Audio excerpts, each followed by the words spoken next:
Shout out to Phenom Black, Miss Music Lover, Twan Burgundy, Silent Ace Media, man.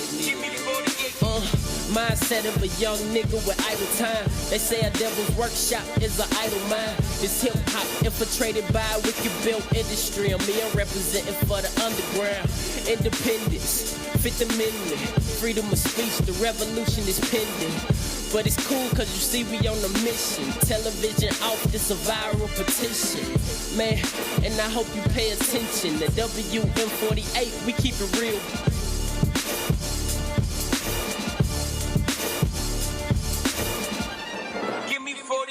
Yo, what is up? Y'all are back, thank God. Let's go ahead and do this. This is Luke Cage Season 2 spoiler caps from the Where's My 40 Acres podcast. Shout out to everybody who subscribed on YouTube or subscribed on some podcast network, whatever you use. Episode 2 is titled Straighten It Out. It is directed by Steph Green. It is written by Akilah Cooper. I wrote in my notes, Bushmaster pulling out the bullets doesn't seem as durable as Luke Cage. Right. So this nigga just be getting bullets lodged right in his chest. Yeah, it's not like it bounces back. It's lodged. Because remember, even when he pulled him out and he was wearing the shirt, like blood was still. Yeah, he just walking around the hood bleeding. It lets you know that he's not on the same level as Luke. Because at this point, we don't really know how he's getting it. He's not at the same level, and it's probably artificial. All I know is I ain't trying to walk around the hood in designer button-up shirts spotting. And my nigga is just straight spotting while trying to be a crime syndicate master. He didn't even hide it either. I was cracking up. But then, I mean, if you take foe to the chest and shake that shit off, though. He did. But it hurt when he pulled him out the next day. He was pop out. Ting, fall in the seat. Still better than death. It is better than death. It is. Because even when he went to Tilda, it was still bleeding some more. He should have put on a t-shirt under that or something.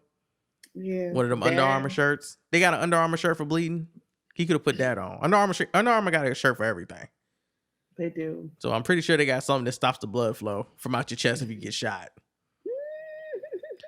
Jamel Hill and Mike Smith are in this episode for the Luke Cage Olympics, which is the most nigga shit I have ever seen.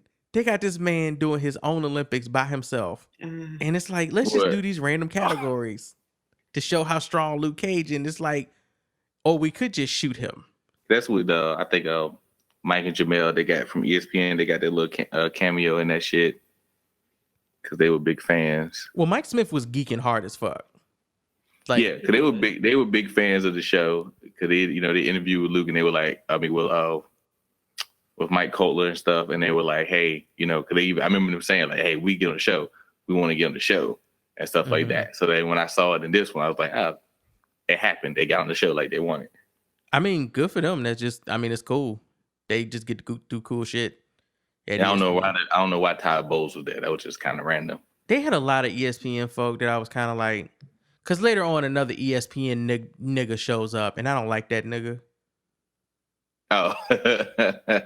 And he shows up during the one of the most controversial periods of the season. So I guess that was supposed to be befitting, but fuck him. Yeah, he was an ass. Fuck him and his hairline that just won't come back.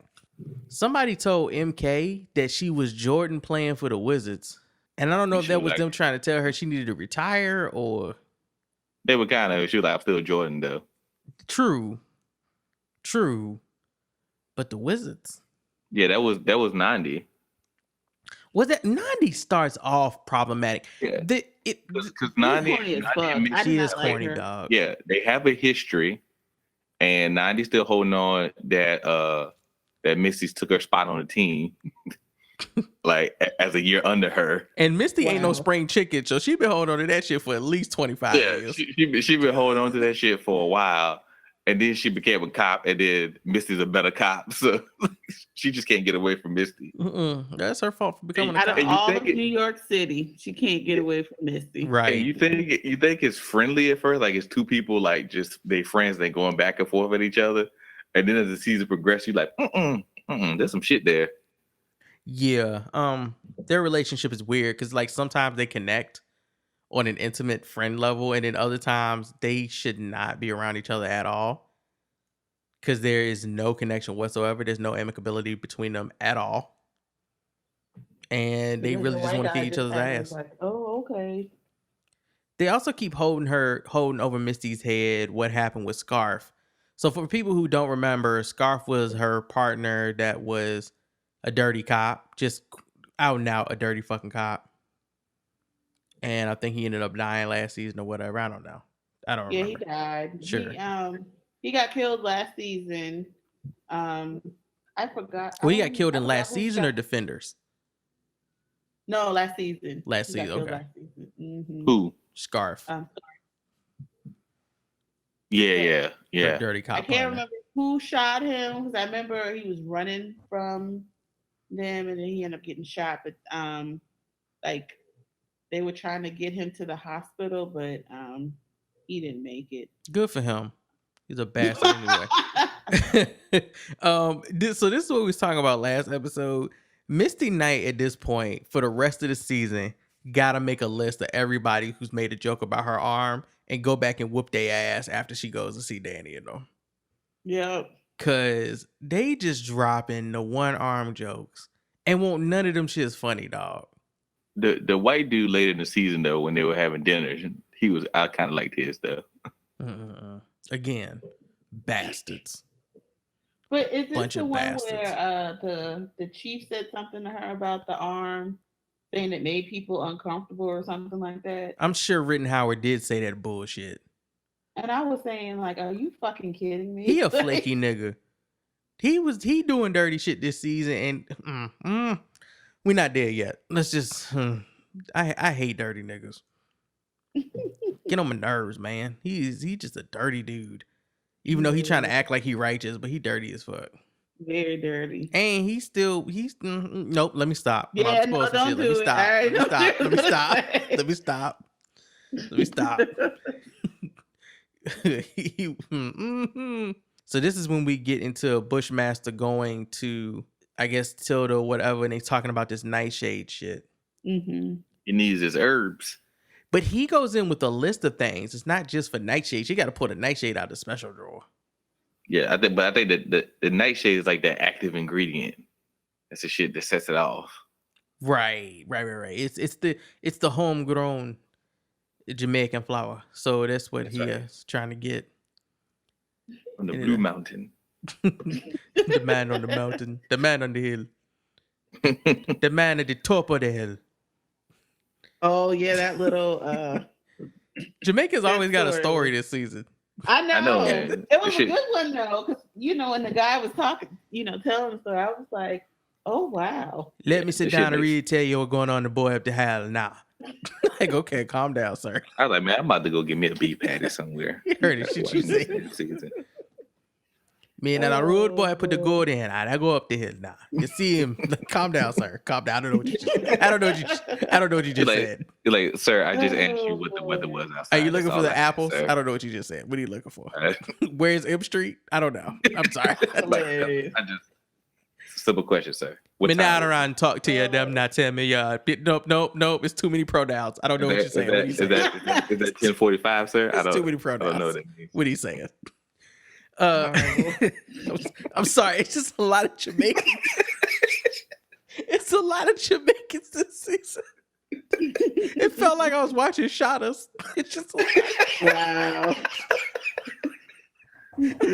Oh, those are still some of the best scenes, though, man. Oh no, I love listening to them talk, but it's just hard sometimes. I loved it though, man. Like, hear me now. Me no make war. like Me don't make war. War they make to me. What? What? That shit made sense though. That shit actually did make sense. Yeah, you look like, yo, that's deep, man. That's deep. Then I tell Luke Cage you're faster than you, Simba. That's what you're saying now, boy. Like, all right, sir, calm down. No. He did not say. Did this nigga throw a tire? What part of the Olympics is that? What is that? Oh yeah, across the field. Was that the disc throw? Oh no, okay. So like because he did it. I thought it was just like a fun publicity thing. And then like later in the season, I found out that he was actually trying to get in the NFL. I was like, how is that gonna work? Oh yeah. You're not gonna let your superhero. I did not know he was actually trying to get in the NFL with that. No, he wasn't. Because if you're enhanced, that means everybody else needs. Yeah. Yeah. That ain't fair at all. I thought it was just like I thought it was just a fun thing to get his name out there. But now he was really called that in, like, hey man, y'all need a running back. It's like No, I didn't notice. I absolutely did not notice. I thought he was just doing it for sponsorship. I didn't know he was trying to actually get on the team. Because he called when he was calling favors later. No, that's what the coach said. No, he can't be on the Harlem Cleats. Okay, no. Okay, it's not okay. Again, we get back to Shades and Mariah, and they are arguing over this deal. Shades does not want her to get rid of the guns because if they sell the guns to somebody else in Harlem who likes playing around with guns, that leaves them weak. And Mariah is like, we trying to get out of this business. We trying to get into this investment business, this dirty stock business with Mariah Jones, this insider trading shit. And did she even have that information at that time though? She didn't have it. I don't know if she had it yet.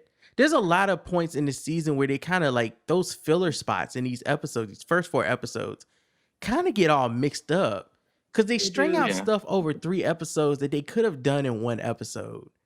The whole shady dealings, like the whole explanation of what she's trying to do with this family first thing initiative with Mariah Jones and getting all this money in the market could have been in 1 episode, but they string it out for time purposes over multiple episodes. So when it finally happens, you're like, wait, what happened? Because because she brings everybody to the club first, and then she's trying to sell to what it was like. It was the Yardis, the Arturo, Cockroach, and it's one other person, wasn't it? I believe it was just Yardis, Arturo, and Cockroach. 3. Just those 3. Yeah. All right. Arturo gets he gets taken out this episode, right? Yeah, I believe so. I believe they went right. He was. Shades took him out. Yeah, so you see the people start to get like to wither down. It's like, oh, or are they gonna be able to make this deal? And then the whole time you're like, yeah, man, how about you sell that couple $1 million painting back there and get your cash flow right? I keep it in the family. Mama Mabel or whatever be upset by that shit. Mamie don't want to upset her. Comanche has one of his lines in here as well. Damn, my nigga, that pussy must be ridiculous. And he is able to say things like this to Shades and not get thrown off a roof like Tone and shot. Yes. That's what I said. He can say the slick stuff about Mariah. They must be tight Shades friends. would just look at him and then kind of just like brush it off. But nobody else can talk like that. Not at all. Shades being a shot him. Shout out to Thomas Jones though, man. He went from running back to actor, and he's actually getting better at it. Cool. That's all about some earlier stuff, and I know that's a big thing. He was trying to get back. He was trying to become an actor and get back into it. So he actually had some pretty good lines. He didn't sound corny, and half the time he was talking to Shades, it was real shit. It was like Shades. That was real nigga shit. Yeah, it was definitely real. He's on his Dave Bautista right now. Some real shit. Didn't Cockroach say something about the power of like old pussy?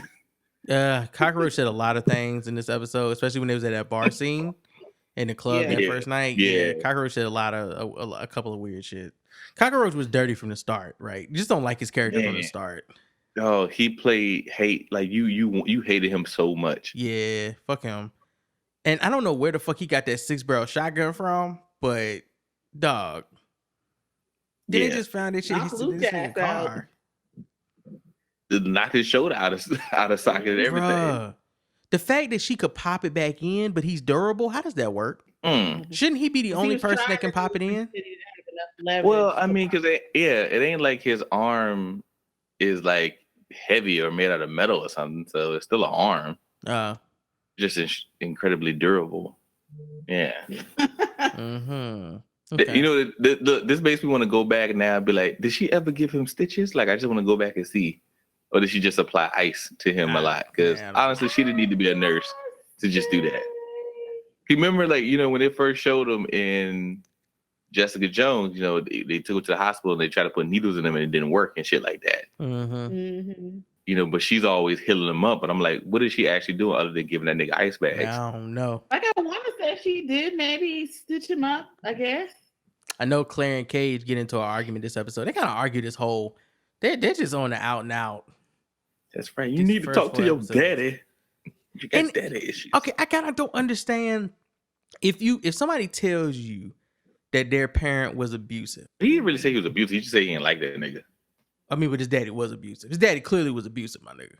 Come on.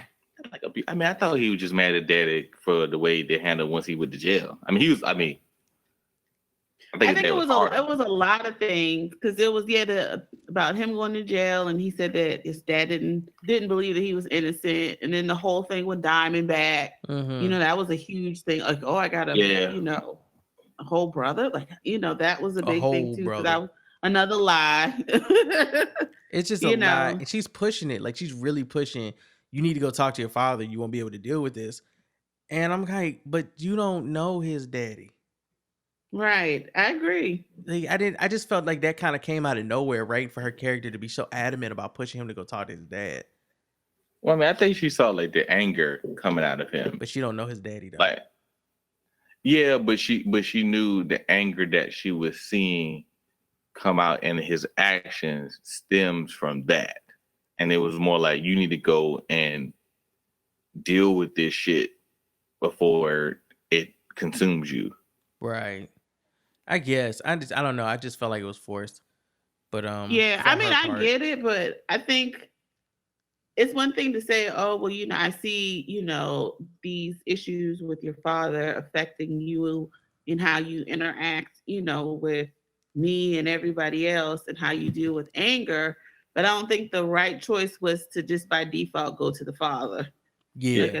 Plus she never like she never like led up to it well.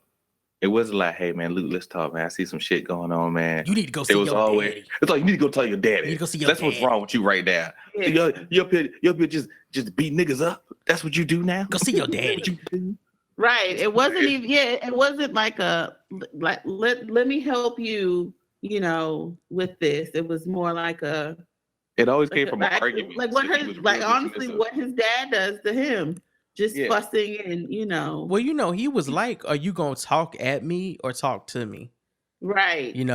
And he was kind of right. Now, I don't know if it's this episode. I don't think it's this episode. It's late. It's got to be later. It's the next episode. So let me hold off on that. So we get back to Cockroach and Cockroach. Cockroach. I know that this nigga chose to be called Cockroach too. Right, I think when he said that, Mariah was like, "Yes, what you want to be called," and he was like, "Yeah." Yeah, that little flashback with the scarf. So you wanted like they call it. I can't remember like it was. That's with a D. It was Don Trail, and they were like, he's like Cockroach. I'm like, oh, okay, nigga. What you want to be called? Okay, whatever. So they, he's abusive clearly, and he has been beating on his wife and child. Well, Luke shows up at his house because he's been looking for that nigga ever since he shot him and dislocated his arm, and of course he finds him in the midst of beating the shit out of his wife and his son. And Luke Cage. See, I know other people will look at this scene and they'll be like, Luke Cage is saving that woman from that abusive black man. No. And what I saw was he's tearing up their apartment. He's tore up her whole fucking apartment. Why you had to break all her furniture? They poor. Like she can't get no new furniture. Furniture is expensive. Like you took out a coffee table. Then you took out the sofa. Then you hit the back table. You went around. It's unnecessary. And it's funny. You threw him into a shelf. Knocked all my pictures down. It's so funny when you see when Luke reaches a certain point and he becomes a different person later this season, and you see how easily he walks through a facility and takes out people without making any type of mess. He just breaks shit. And I'm like, God damn, that's fucked up. But all the rest of this beginning season, he spends a lot of time fighting people with a lot of energy that he don't really need to be putting into these fights. He was toying with Cockroach. Cause you see earlier, he's tapping people in the head, he's flicking motherfuckers like, I'm tired of y'all. But like, you can't tell me you could have just went in there, picked Cockroach ass up, walked him out, and then beat him up in the hallway or something. No, I think the difference was, he had a grudge against Cockroach. So, all those other people he was flicking off, because they didn't have a tie. So it really wasn't that serious. But, the fact that his little eagle got bruised because he got knocked out a damn window and shoulder dislocated, I think all of that had to do with. I get it, but hey, he had. I mean, I'm saying that it was the right thing to do. But he had a grudge against that woman because he broke all her furniture. He really tore her whole fucking house up. Like I'm remember sorry. That old lady. That one gave him the number. I watched this episode twice, and he went in that woman's house, and the first thing he did was break something, and it was not cockroach. So look, let's talk about this. He kicked the door open. So now Yeah. she can't. So now That's she's a not couple safe from $100 robberies, right there. but she's not safe That's from a couple- robberies now either, because the door's Because you got to replace the door. You got to replace the whole door frame. That's a couple $100. Then you walk in, break a coffee table, throw the nigga into a shelf, break the back table. I'm like, she got to go to room store now. Like, she got to sit there and be But like, all that's already from room store, Twan. She's still paying on that. She's still paying, and the interest rate ain't gonna do nothing but go up now. You know, Luke Cage interest rate. So another thing that happens this season is for Mariah to better her image in front of the public, she asked her daughter to kind of join her on this whole First Family Initiative theme. She's trying to open up this commemorative facility for, you know, historically great Black women. yeah, she trying, and it's a home for single mothers also. Yes. Mm-hmm. Right. So all of that is going on. Free And of charge. Tilda's not really feeling this because she know her mom kind of is crazy. But she also wants to build a relationship with her. So she's kind of like, I guess I'll do it. It's whatever. And Shades is like, who the new pussy? Because she in the way. Who just taking my spot? She's in the way. Got time. I mean, the whole season is children trying to live up to their parents' expectations or legacies. That is a thing. Between For sure. Hilda, Bushmaster, and Luke. Yeah. So, all right, and that is episode 2 of Luke Cage. We also need to talk about how Grandma was trying to give Luke some vagina. Was she? She said, "Do you want to come in? Yeah, she was. Eat some coffee. You know, coffee Some is coffee. coffee is code for vagina." Oh, okay. She looked him up and down because Luke, everybody know that Luke likes coffee. That's why Luke get free coffee. That's why all the women are always like, you can come on my house and get coffee. Oh, okay. But she looked him up and down when he was giving the number. She's like, because I call you if I see him, and like maybe another time or something. He laughed. Yep, time to go. Time to go, Luke. Can't beat Black Hill of Harlem. All right, y'all. So that is our episode 2 spoiler cap. Just running through some things. It's not a from beginning to end recap show. Just us discussing the episode, our perspective, our favorite moments, etc. We will see y'all next time. Where's My 40 Acres Podcast? If you're following us on YouTube, please go ahead and hit that subscribe button. If you are on a podcast app listening to us, again, please hit that subscribe button. Let us know what you thought of this episode, where you rank it, if you were entertained, etc. And we'll holler at y'all next time for episode 3. We out. Peace.